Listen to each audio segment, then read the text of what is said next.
Have you ever walked out of a meeting thinking, I should have spoken up, but didn't? Not because you had nothing to say, but because doubt got louder than your voice.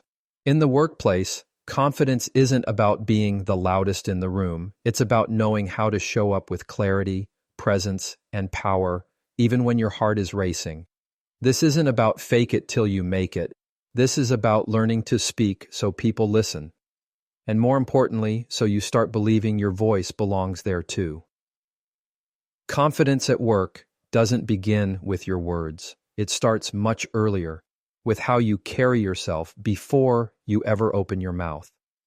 Long before you speak in a meeting or deliver your ideas in front of a team, your mindset, your preparation, and your internal dialogue are already setting the tone for how confidently you'll come across. Most people assume that confidence is a switch they can flip right before speaking, as if it suddenly appears when you need it most. But it doesn't work that way. Confidence is built in the quiet, unglamorous moments when no one is watching, when you're getting clear on your thoughts, when you're practicing your delivery, or when you're simply choosing to show up intentionally. Think of it like a muscle. You don't get stronger by lifting something once. You get stronger through repetition, consistency, and commitment. In the same way, confidence grows when you show up prepared, when you rehearse your thoughts ahead of time, and when you've done the inner work to understand your own worth.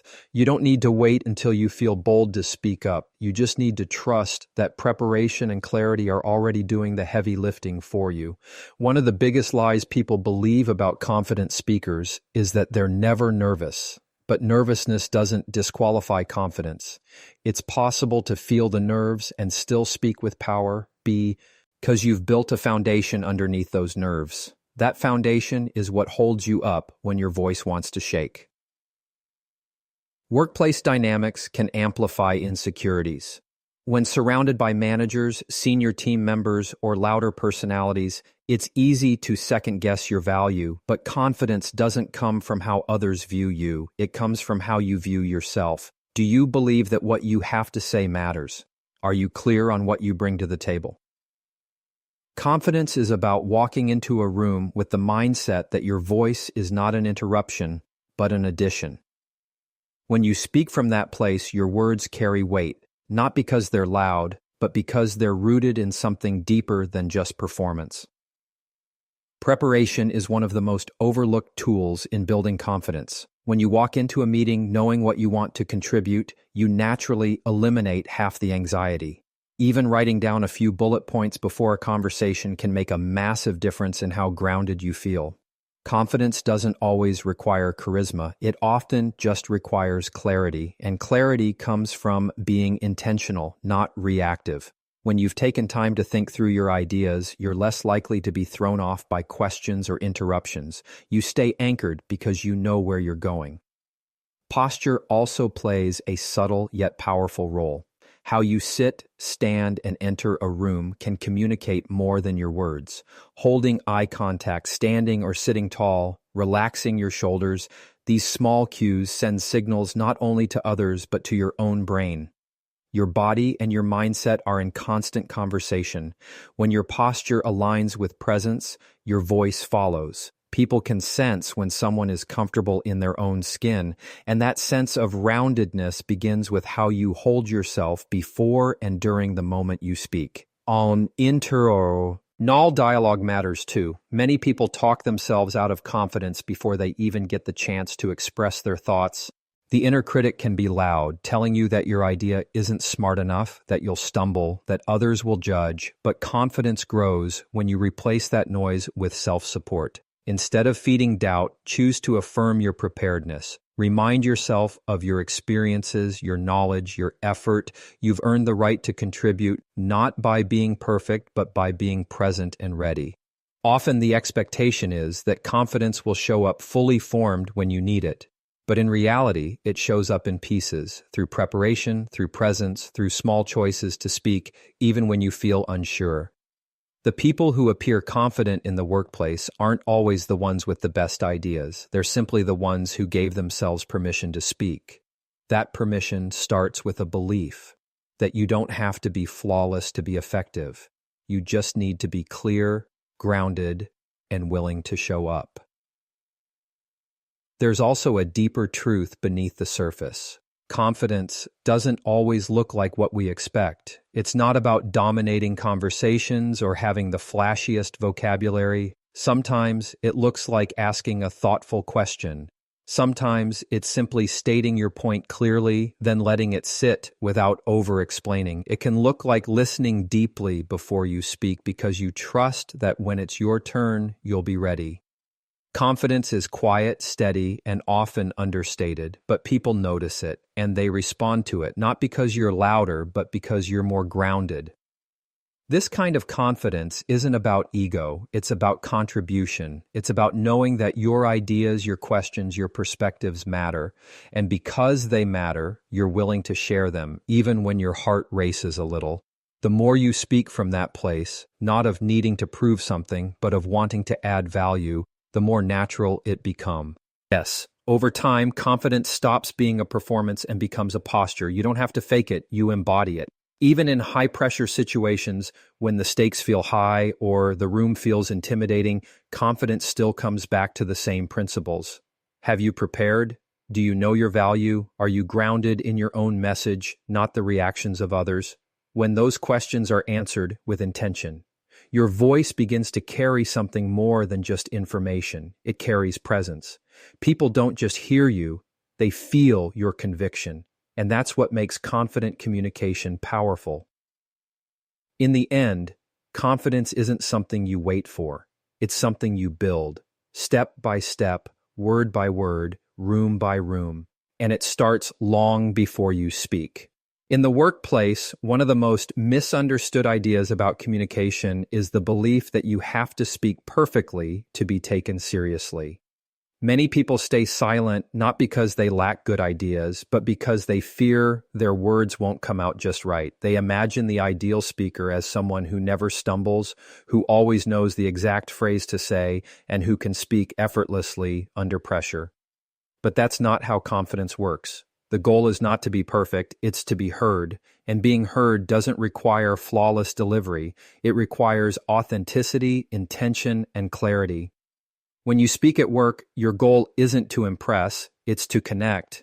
Perfection creates distance. It's polished to the point of being untouchable. But when you speak in a way that's human, when you allow your natural tone, pace, and rhythm to come through, you create trust. People don't relate to perfection, they relate to sincerity. And sincerity doesn't mean you always say the right thing. It means you care about what you're saying and how it lands with the people listening. A common trap in professional settings is Tito. He urged to overthink.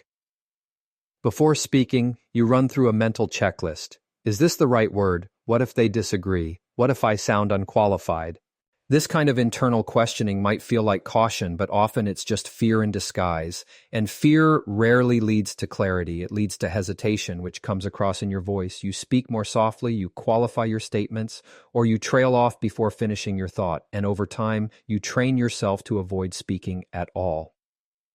But clarity and confidence are built through action.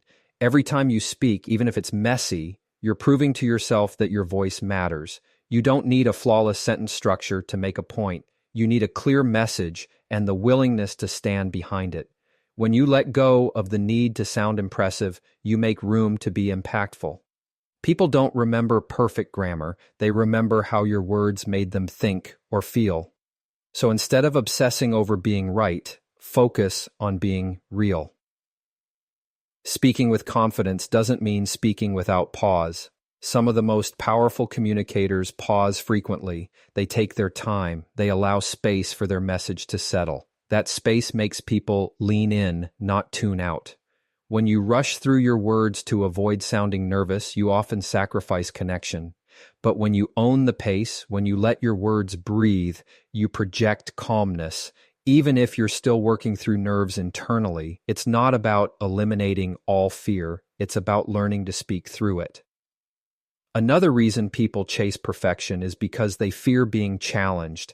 They worry that if they don't say things exactly right, someone will point out a flaw. But the truth is, confident communicators aren't immune to disagreement. They're just not afraid of it. They understand that pushback is part of the process. They're open to being wrong because their self-worth isn't tied to always being right. And that's what allows them to speak freely. When you no longer treat disagreement as a threat, your words stop being defensive. They become collaborative. Workplace communication is not a competition to see who can speak most smoothly. It's a space where ideas are exchanged, decisions are made, and relationships are built. And relationships aren't built on perfection. They're built on consistency, reliability, and respect. When you show up consistently with your voice, whether it's in a meeting, a presentation, or a one-on-one, you build trust. People begin to associate your name with contribution, not perfection, not flashiness, but presence. And presence matters more than polish. There's also power in admitting when you're unsure. Some of the most respected professionals are those who say, "I don't know the answer to that yet, but I'll find out," or "I need a moment to think that through." Those kinds of statements show maturity. They show that you value the conversation more than your image. And ironically, that kind of vulnerability often makes people take you more seriously, because it shows that you're not trying to perform. You're trying to participate. When preparing to speak, whether in a formal setting or a casual one, shift your focus from "how do I sound" to "what do I want to say." That shift changes everything. It grounds you. It helps you strip away unnecessary filler words and self-editing. It helps you stay connected to your message instead of getting lost in your delivery. Because at the end of the day, your words are only as effective as your intention behind them. Speak like your message matters, because it does.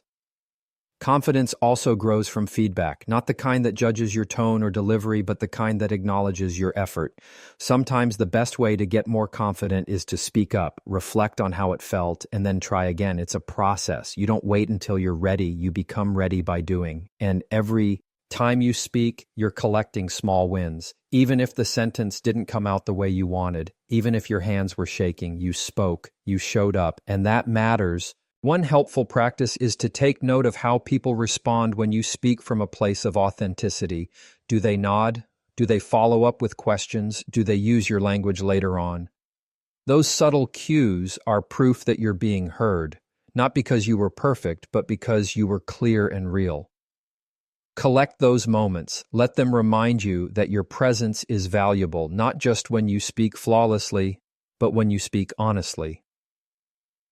In professional environments, there's pressure to get it right. But getting it right doesn't always mean saying everything perfectly. Sometimes it means being the person who speaks up when it's uncomfortable, the person who says the thing everyone is thinking but no one wants to say, the person who brings a question to the table that shifts the direction of the meeting. Those contributions are what make a voice valuable, not technical precision. Speaking to be heard is about making your message accessible, relatable, and meaningful. It's about connecting with your audience, not impressing them. It's about understanding that your voice carries value because of the ideas behind it, not the polish in front of it. And when you lean into that belief, your words stop sounding forced. They start sounding like you. And that's when people really begin to listen. Your body often speaks before your mouth does. Before you say a single word at work, others have already picked up on subtle cues about how confident or uncertain you are. Whether it's a meeting, a presentation, or a casual conversation with a colleague, your physical presence sets the stage for how your message is received.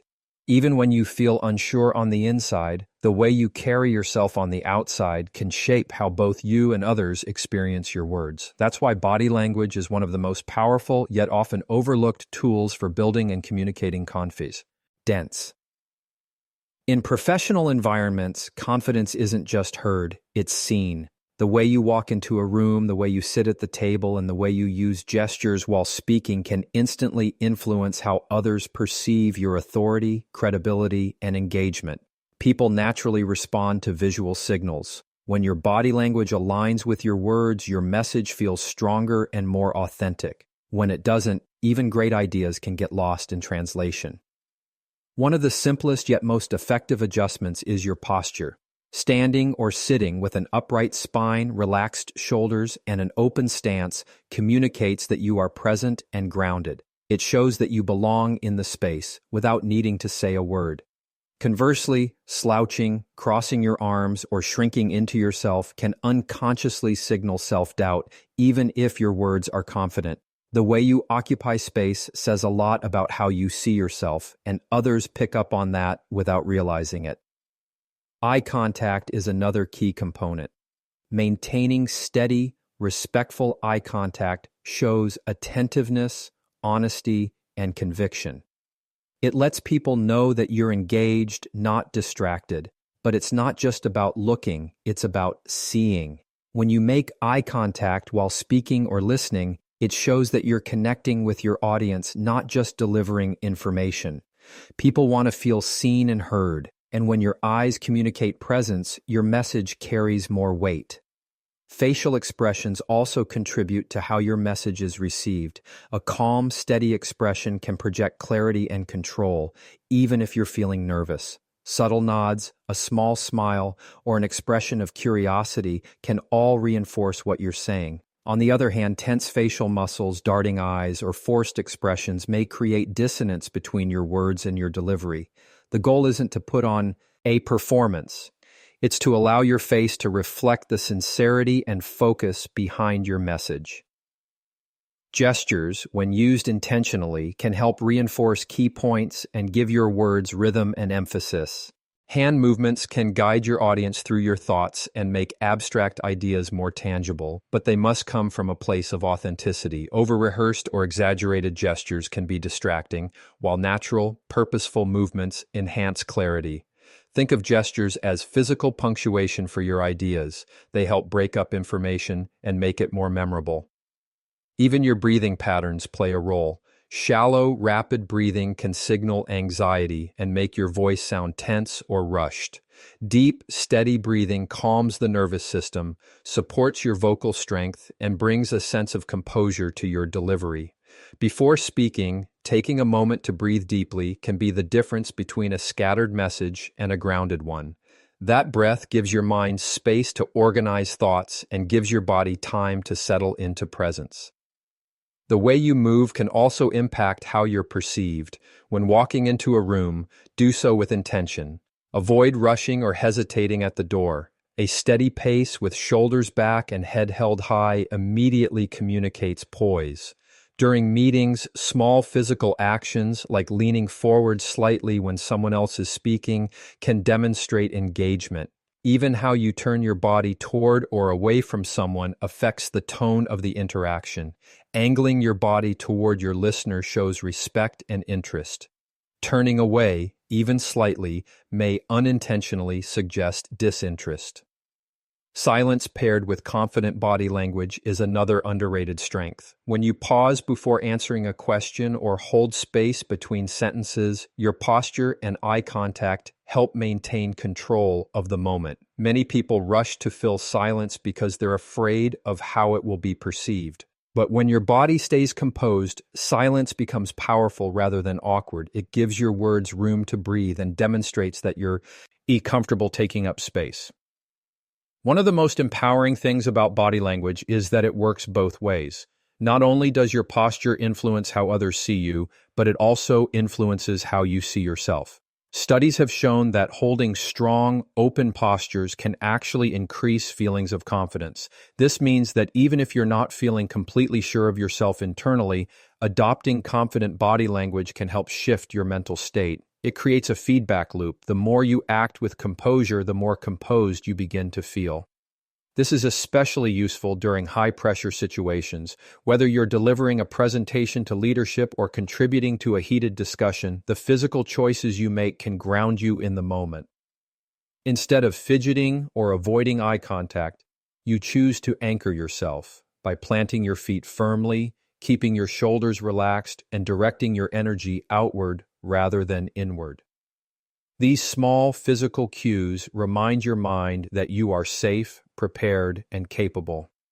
It's important to remember that confidence doesn't have to be loud. Some of the most powerful communicators are soft-spoken but firm. Their words land because their body language reinforces them with quiet certainty. They don't need to dominate the room. They just need to show that they're grounded in what they're saying. This kind of calm confidence is magnetic. It makes people lean in, listen closer, and respect the voice behind the message. The most effective communicators are those who align their body language with their intention. They are aware of how they enter spaces, how they hold themselves, and how they respond physically in conversation. They use these tools not to control others, but to stay centered in themselves. That centering is what allows them to navigate challenging conversations, express ideas clearly, and speak up without second-guessing every word. Ultimately, confidence is not just in the content, it's in the delivery, and your body is part of that delivery system. When your posture, gestures, eye contact, and presence work together, they create a silent message that reinforces everything you say. They tell the room, I'm here, I'm prepared, I believe in what I'm saying. And often, that message lands before the first word ever leaves your lips.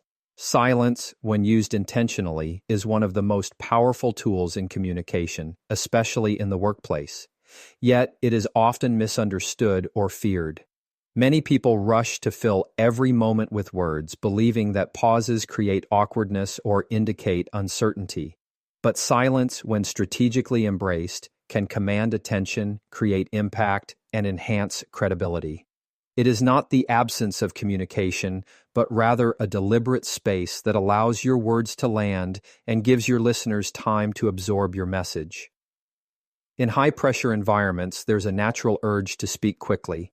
This often stems from anxiety or the belief that competence is tied to speed and fluency. The faster you speak, the more intelligent you might appear, or so the logic goes. However, the opposite is often true. Speaking rapidly, without pauses, can overwhelm your audience, bury your message, and make you seem unsure. On the other hand, measured speech with well-placed silences demonstrates control. It shows that you're not in a rush to prove yourself. You're allowing space for your ideas to breathe. Silence can serve many roles in professional communication. One of the most powerful is emphasis. When you say something important and then pause, you're signaling to your audience that those words carry weight.